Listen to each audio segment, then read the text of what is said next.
मोअज़्ज़ज़ नाज़रीन किराम, हाज़रीन किराम, आखिरी पारा उसके अंदर एक सूरत है छोटी सी, मुझे यकीन है आप सबको आती होगी। अलहाकुमुत तकासुर, सूरत कासर, हत्ता ज़ुरतुमुल मकाबिर। ये अलहाकुमुत तकासुर के मानी मफ़हूम बहुत ज़्यादा हैं, बल्कि उलमाए किराम यकीनन इसके ऊपर पूरा एक खुतबा दे सकते हैं। इसका मफ़हूम जो है वो ये है कि माल की कसरत ने या एक दूसरे से माल की कसरत ने बढ़ चढ़ कर हिस्सा लेने में, एक दूसरे से आगे निकलने में उसने हमें हलाक कर दिया। और भी इसके कई मफ़हूम हैं। हत्ता ज़ुरतुमुल मकाबिर, हत्ता कि तुमने कब्रों को देख लिया। 15-16 साल पुरानी बात है, मैंने मलेशिया के अंदर कुआलालंपुर में अपना दारुल-इस्लाम की ब्रांच खोली। एक दिन मैं अपने होटल में बैठा हुआ था, वहाँ पे एक तंजीम, उसका नाम है अल-खादम। अल-खादम के जो रईस हैं वो शेख हुसैन जी हैं। ये मदीना यूनिवर्सिटी से फारिग हैं, चाइनीज़ हैं असलन, लेकिन वहीं पैदा हुए और बहुत बड़ा तबलीग का काम कर रहे हैं। अभी तो मैं 2 साल पहले 3 साल पहले गया था, बहुत बड़ा उन्होंने सेंटर बना लिया है। बहरहाल उनके साथ दोस्ती थी। उनका फ़ोन आया, कहने लगे कि एक शख्स तुमसे मिलना चाहता है। मैंने कहा कौन है? कहने लगे कि ये शख्स जो तुमसे मिलना चाहता है इसका नाम इमरान है और ये पहले बूदी था, बुद्ध मज़हब से इसका ताल्लुक़ था और ये मल्टी मिलियनर है। खैर होटल में आ गया, मुलाकात हुई, हम दोनों बैठ गए। पूछा मैंने, असल में हुआ यूँ कि हमारी ये खुशकिस्मती या उसकी भी खुशकिस्मती कि जब उसने इस्लाम कबूल किया तो इस्लाम कबूल करने के बाद उसको जो किताबें दी गई वो दारुल-इस्लाम की किताबें दी गई थी। तो यकीनन वो बड़ा उससे मुतासर हुआ। तो वो मेरे पास जब आया तो कह लीजिए कि एक किस्म का शुक्रिया अदा करने के लिए, या एक होता है ना कि कर्सरी एक भाई मुलाकात के लिए। खैर हमारे आपस में यारी दोस्ती तो नहीं कहना चाहिए, लेकिन अच्छे ताल्लुकात पैदा हो गए। उसके बाद अजीज़ो एक दफ़ा ऐसा हुआ कि उन्होंने मुझे कहा कि जी हम सऊदी अरब का विजिट करना चाहते हैं। एक पूरा वफद, ग़ालिबन 5 आदमी थे, मैंने उनको वीज़े भिजवा दिए। खैर वो वफद रियाद में आ गया। जो बात आपको बताने वाला हूँ ये है कि एक दिन ऐसा हुआ कि इमरान और मैं अपने दफ्तर में, रियाद में जो मेरा दफ्तर है, वहाँ हम दोनों अकेले बैठ गए। हम 2 ही थे, तीसरा कोई बंदा नहीं था।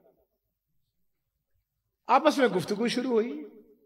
अब ये तो मुझे पता था कि मल्टी मिलियनर है या बड़ा अमीर आदमी है, लेकिन सच्ची बात यह है कि अल्लाह का शुक्र है कि हम उन लोगों में से हैं कि हमें अल्लाह के अलावा किसी से एक पाई की भी ज़रूरत नहीं है। खैर मैंने उससे एक सवाल किया। मैंने कहा इमरान ये बताओ कि तुम्हारे पास कितने मुलाज़िम हैं? कहने लगा कि मेरे अंदाजे के मुताबिक 22,000 मेरे पास मुलाज़िम है। इस कंपनी को ओन करता है, उसमें 22,000 मुलाज़िम है। चेन थी उसको, ये KFC की और भी कई उसके पास चेन थी। अब उसने मुझसे पूछा कि तुम्हारे पास कितने मुलाज़िम हैं? उस ज़माने में हमारा भी बड़ा अच्छा, लेकिन बहरहाल एक अशाती इदारे के पास कितने मुलाज़िम हो सकते हैं? तो मैंने गिन गिना के बताया। मैंने कहा इमरान हमारे पास तो कोई 300 आदमी होगा जो दारुल-इस्लाम के साथ मुंसलिक है। कहने लगा अब्दुल मालिक मैं तुम्हें एक नसीहत करूं। मैंने कहा करो। कहने लगा अपने कारोबार को मजीद न बढ़ाना। तो बेख्तियार, क्यों जी मलिक साहब, ज़हन में बात आती है कि भाई तुम्हारे पास 22,000 मुलाज़िम है और तू हमें ये बात कह रहा है। मैं हकीकतन अजीज़ो अपने जो तजर्बात, मुशाहिदात आपके साथ शेयर करना चाहता हूँ और कई दफ़ा करता भी और करता रहूँगा। कहने लगा अब्दुल मालिक दौलत की एक हद है, उसके बाद वो दौलत फिक्र रह जाती है बैंक के अंदर सिर्फ कि जी मेरे पास इतना पैसा है, इतनी दौलत है। और मैं अक्सर उसकी एक मिसाल देता हूँ कि ये मैंने टोपी पहनी हुई है, मैं एक वक्त में एक ही टोपी पहन सकता हूँ, 2 तो नहीं पहन सकता। ये जैकेट, ये कोट मैंने पहना हुआ है। कैसा हो सकता है कि अगर मेरे पास 1 करोड़ या 10 करोड़ हो तो मैं एक कोट की बजाय 2 कोट पहनूंगा? एक कोट ही पहनूंगा। मैं एक वक्त में एक ही शूज पहनूंगा। कहने लगा कि मेरी हालत ये है कि 22,000 मुलाज़िम है, सुबह दफ्तर जाता हूं پتہ چلتا ہے کہ فلاں جگہ گاڑیوں کا ایکسیڈنٹ ہو گیا، فلاں جگہ اتنے آدمی مر گئے، فلاں جگہ فلاں کا آدمی ماں مر گئی، فلاں کا باپ مر گیا، فلاں کا بچہ فوت ہو گیا، فلاں کی بیوی فوت ہو گئی. کہنے لگا مجھے ٹس سے مس کوئی سے نہیں میرے پر اثر ہو. میرے لیے دنیا جو ہے ایک برابر ہو چکی ہے. وہ جو اندر کی ہوتی ہے نا خواہشات، وہ ساتھ وہ ختم ہو جاتی ہیں. اور اس وقت میرے سامنے یہ بات آئی، الہاکم التکاثر حتی زرتم المقابر. میرے عزیزو، میں آپ کا بھائی ہوں.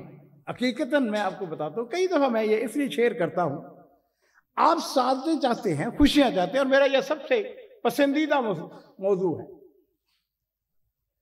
نبی کریم صلی اللہ علیہ وسلم سے پوچھا گیا نا کہ اللہ کے رسول، اللہ کو سب سے زیادہ پسندیدہ کام کون سے ہیں؟ احب الاعمال الی اللہ عز وجل. اللہ کے رسول ہم کو یہ بتائیں کہ اللہ کو سب سے پسندیدہ کام کون سے ہیں؟ آپ نے فرمایا سرور تدخلہ علی مسلم. کسی مسلمان کو خوشی مہیا کرنا یہ اللہ کو سب سے زیادہ پسندیدہ کام ہے. تو انشاءاللہ یہ موضوع جو ہے بڑے واسع ہیں. میں کئی دفعہ جب اکیلے بیٹھتا ہوں تو مجھے عمران کی وہ باتیں یاد آ جاتی ہیں، اور میں کہتا ہوں کہ بالکل اس نے صحیح کہا تھا. ایک حد تک پیسے کی ضرورت ہے، اور میں یہ نہیں کہتا ہوں خدا نخواستہ پیسہ نہیں چاہیے، پیسہ چاہیے، حلال رزق چاہیے. ملک صاحب مجھے یاد آ گئی بات. ایک دفعہ یہ جو سعودی عرب کے بادشاہ ہیں، ان کا سگا بھتیجا، ایک زمانے میں اس کے ساتھ اچھے تعلقات تھے، ہم دونوں 1 to 1 بیٹھے ہوئے تھے، تیسرا کوئی آدمی نہیں تھا. مجھے کہنے لگا عبد المالک اگر رزق حلال ہو تو مجھے 1 ریال کی بھی ضرورت ہے، اور اگر رزق حرام ہو تو بلینز بھی ہوں تو مجھے اس کی ضرورت نہیں ہے. اور اس میں کوئی شبہ نہیں ہے. بھائیو کیا کر لیں گے آپ اس پیسے؟ اگر حرام کا پیسہ ہے، چوری کا پیسہ ہے، کسی کو دھوکہ دے کے فراڈ کر کے اگر آپ نے پیسہ جمع کر لیا، کیا کر لیں گے آپ اس کو؟ کتنا کھا لیں گے، کتنا پہن لیں گے؟ اور پھر کیا ہے، حتی زرتم پھر اچانک خبر آتی ہے کہ فلاں جو ہے انا للہ و انا الیہ راجعون، وہ فلاں اللہ کے پاس چلا گیا. انشاءاللہ باقی باتیں باذن اللہ تعالیٰ اگلے پروگرام میں. السلام علیکم.